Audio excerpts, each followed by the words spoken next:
Hello, everyone. My guest today is Mahi de Silva. He is a serial entrepreneur creating multiple billion-dollar exits. He's the co-founder and CEO of Amplify.ai. Today was previously chairman of Noventus, CEO of Opera MediaWorks, CEO of AdMarvel, CEO of Frengo. He's also on the founding team and GM of wireless services Verisign and an engineering geek at Apple. He was named number 12 on the most important people in mobile advertising by Business Insider. He's also known for pioneering off-deck premium mobile content in the United States by convincing the top tier carriers to open up their walled garden for digital content. Mahi, are you ready to take us to the top?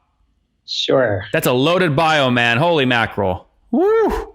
All right. What's Amplify doing and what's your guys' revenue model? Are you pure play SaaS? Yeah, we're an enterprise SaaS platform. We are an artificial intelligence and machine learning platform that helps brands drive conversational engagement. So customer acquisition, engagement, commerce with consumers around the world. Okay. And can you maybe tell a story about one of your customers and how they do that? Yeah. A great example is Tony Robbins is a customer of ours. And, they do a lot of digital marketing on the web and social media. And we help bring those, customer engagement events to life through AI-powered conversations. So whether you see an ad that might be running on Facebook or Instagram, or see an ad that runs on the web, on desktop or mobile, when you click those ads, you start a conversation as opposed to a self-guided tour with the click to web experience. Yep, that's interesting. And can you help me understand, I don't want to go down to every customer cohort, but on average, what's the company going to pay you per year to use this technology? So we start with a base price. We do year-long contracts, but we start with $1,000 a month to access our platform. That comes with a set number of conversations. Mm-hmm. And if you exceed those, then you pay more, you move up to a higher tier. Are there any other pricing axes you price against besides number of conversations? That's really our core metric, because that's what ultimately moves the needle for our customers. How can we drive engagement? And how can that engagement, map to something that's monetizable for them? No per seat model? That's not something that we've contemplated. But I tell you, we're flexible. We have new customer inquiries every day. We're working with mobile operators around the world that are trying to streamline their marketing and their customer support. So we never say never for innovative new business models. But conversations is our core. And no feature-based upsells either? Yeah. So as we come out with new features, for example, we support platforms like Facebook. We support a web chat experience. We're looking at new platforms like Apple Business Chat. So when we have to do special integrations for customers, there's an opportunity for us to price that as a new feature. Okay, but you're not actively doing that. No. Yeah. Interesting. Okay. Tell me more about your story here. When did you launch the company? What year? So we started at the end of 2017. We spent most of 2017 building the platform and proving out our scale. 2018, we started signing up customers.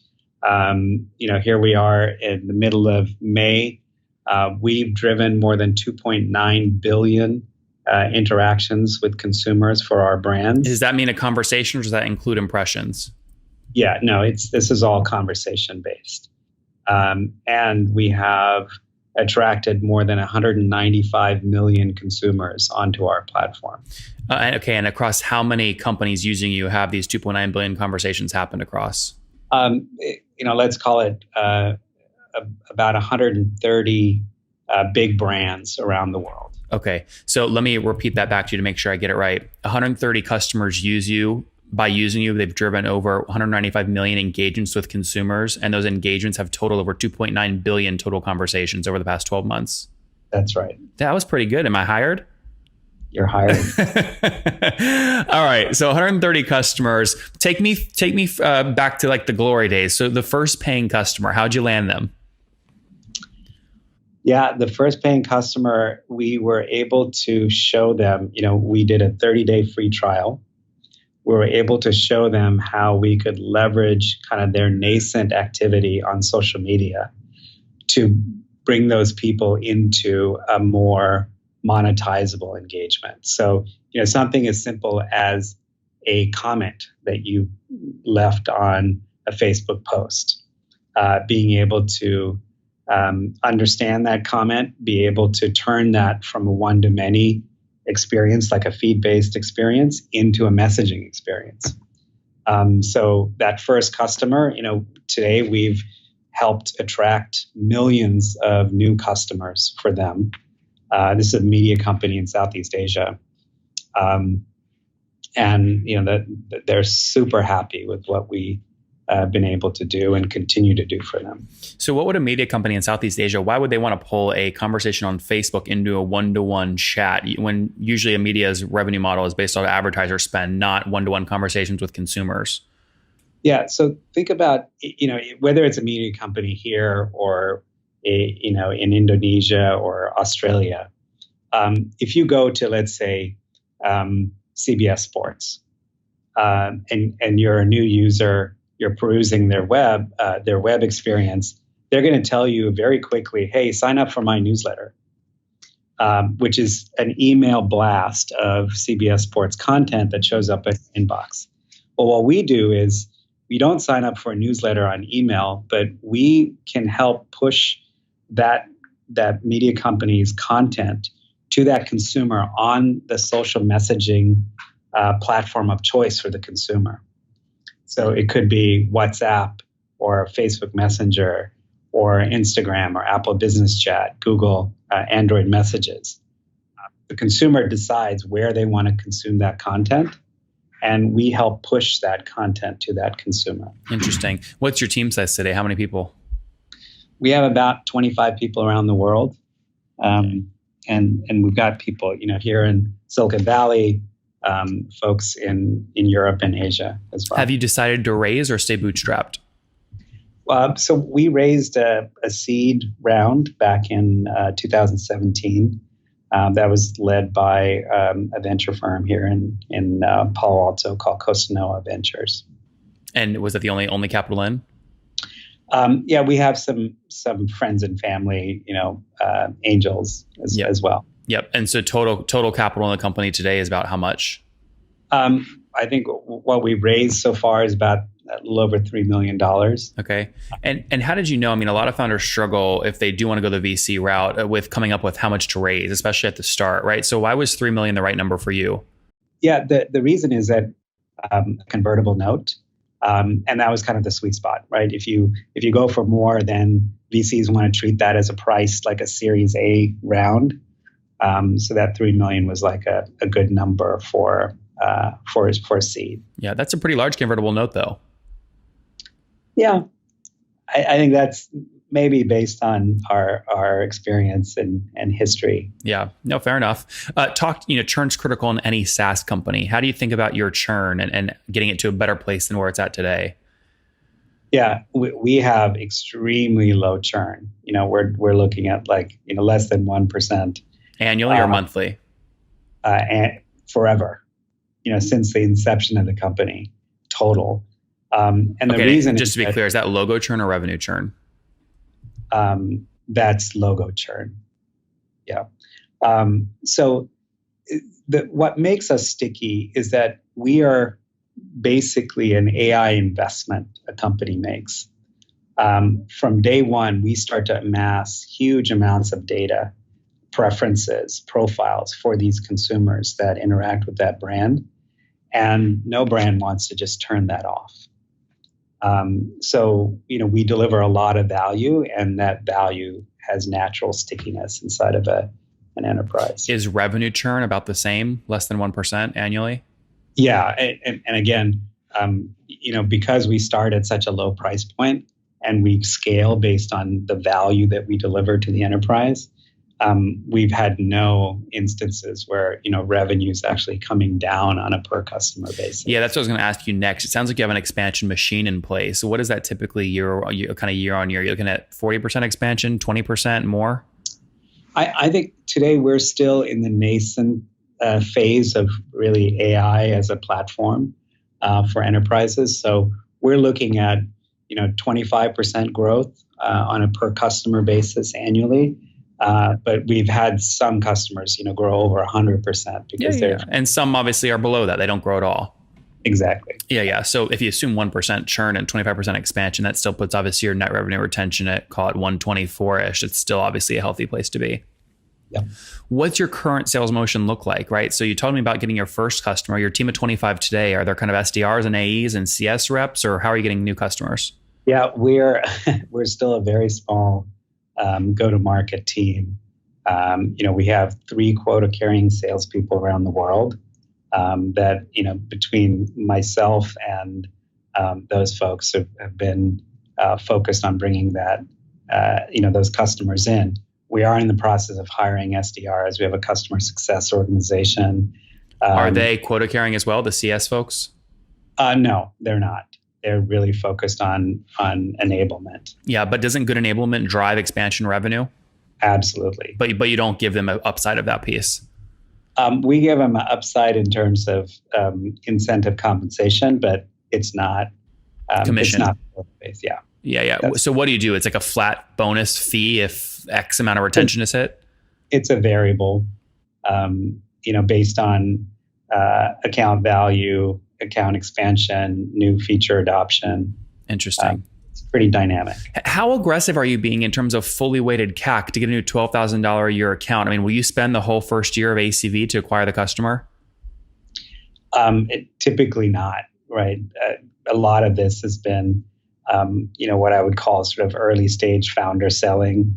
A lot of that is Rolodex, leveraging sort of your friends and network. So we spend very little money on customer acquisition today. Yeah. But you have to have some thesis around a pro forma of a new salesperson if you're looking at bringing on SDRs and things. So you have a best guess of CAC. I mean, what are you modeling your fully weighted CAC at?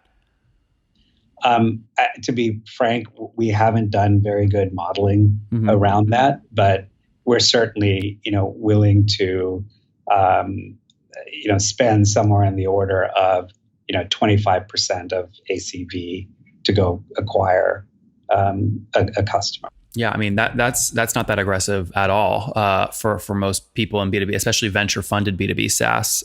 Why so conservative? I think it's one of these areas where we don't want to be too ahead of the curve. We're very realistic. We work in a market where, as Gartner would put it, we're kind of we're coming out of the trough of disillusionment in the Gartner hype cycle around AI and marketing. There's been a lot of people out there pitching AI when they really don't have much in terms of machine learning or natural language processing. So we don't want to get too ahead of ourselves in really seeing where the market traction is. Mahi, sorry, I don't understand what that means. If you were ahead of the market, how would that manifest itself in the current numbers you're seeing? Well, what we don't want to do is to, convince a bunch of people to try this stuff when they're not quite ready to do it. But that's not happening with you. You have less than 1% annual churn. You'd argue your lifetime value. Now, you would never obviously plot this, but you could argue your lifetime value is infinite. So, but you're saying we're only willing to spend $4,000 to get a new customer. That's because, as we scale the business, we want to make sure that as we go into new verticals, our platform is proving out to do everything that we set out to do. And we're patient about doing that. That's fair enough. No, I respect it. That's great. And in terms of size, you mentioned earlier about 130 customers, and you also said earlier about $1,000 a month is a fair average. So, I mean, that puts you at somewhere around $130,000 a month right now in revenue. Is that basically right? Yeah, it's a little more than that. Okay. And talk to me a little bit about growth. So a year ago today, do you remember what you were at? Yeah, I mean, a year ago, we were just starting to bring customers on board. I'll tell you that a milestone that we hit early this year was breaking the $1 million ARR um, threshold, but we'll probably double that, by the end of Q2. Well, yeah, if you're north of 130 already now, that's way north. I mean, you got to get up to about, what is it, 164, 166 to be 2 million ARR? That's right. Yeah. So when did you break the 1 million ARR? Like December 2018? No, it was like in early Q1. Okay, good. That's good. Well, that's healthy growth. And is most of that growth coming from expansion revenue or new customer ads altogether? I'd say it's a mix, but the new customer ads are adding more. Yeah, interesting. Okay, very good. Let's wrap up here with the famous five. Number one, what's your favorite business book? What I would recommend right now is a book called Social Physics. It's written by an MIT professor. And it's very eye-opening around sort of how people interact and social media and how to tap into that. You're talking about Alex Pentland's book? Yeah. Yeah, very good. All right. Number two, is there a CEO you're following or studying? Not right now. That's okay. Number three, what's your favorite online tool for building your company? Slack. Number four, how many hours of sleep are you getting every night? Not enough. What's your best guess now? 5 hours. Okay. And what's your situation? Married, single, kiddos? I'm married. I have 3 kids, 2 in college, 1 in high school. Amazing. And how old are you? I'm 53. 53. Last question. What do you wish your 20-year-old self knew, Mahi? Take more risks. Tony Robbins uses him. Amplify.ai, serving about 130 enterprise customers, paying $1,000 a month. So north of 130 grand per month right now in revenue. That's up from, call it $1 million in terms of run rate just 4 or 5 months ago. So fast growth right now.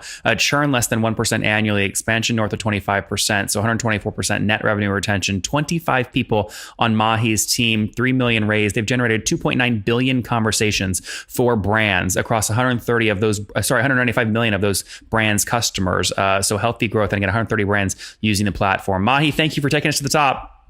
Thank you. One more thing before you go. We have a brand new show every Thursday at 1 p.m. Central. It's called Shark Tank for SaaS. We call it Deal or Bust. One founder comes on, 3 hungry buyers, they try and do a deal live, and the founder shares back-end dashboards, their expenses, their revenue, ARPU, CAC, LTV, you name it, they share it. And the buyers try and make a deal live. It is fun to watch every Thursday, 1 p.m. Central. Additionally, remember, these recorded founder interviews go live. We release them here on YouTube every day at 2 p.m. Central. To make sure you don't miss any of that, make sure you click the subscribe button below here on YouTube, the big red button, and then click the little bell notification to make sure you get notifications when we do go live. I wouldn't want you to miss breaking news in the SaaS world, whether it's an acquisition, a big fundraise, a big sale, a big profitability statement, or something else. I don't want you to miss it. Additionally, if you want to take this conversation deeper and further, we have by far the largest private Slack community for B2B SaaS founders. You want to get in there. We've probably talked about your tool if you're running a company, or your firm if you're investing. You can go in there and quickly search and see what people are saying. Sign up for that at nathanlatka.com/Slack. In the meantime, I'm hanging out with you here on YouTube. I'll be in the comments for the next 30 minutes. Feel free to let me know what you thought about this episode. And if you enjoyed it, click the thumbs up. We get a lot of haters that are mad at how aggressive I am on these shows, but I do it so that we can all learn. We have to counter those people. We got to push them away. Click the thumbs up below to counter them, and know that I appreciate your guys' support. All right, I'll be in the comments. See ya.